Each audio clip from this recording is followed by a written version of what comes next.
So now that we've shot the liner, we're going to want to inspect it. Everything's nice and cured. So you'll notice there's a little bit of wrinkles on that 90, but it's not going to be where your flow is at. So that's looking beautiful. Man, look how clean that looks. Man, that is beautiful. Hitting that 45. Making sure nothing's twisted. And the whole way through down there.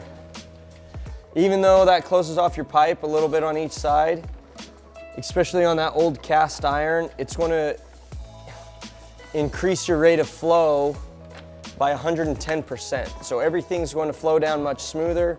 Client's going to have much less chances of clogs. There's a 50-year warranty on this, which is incredible.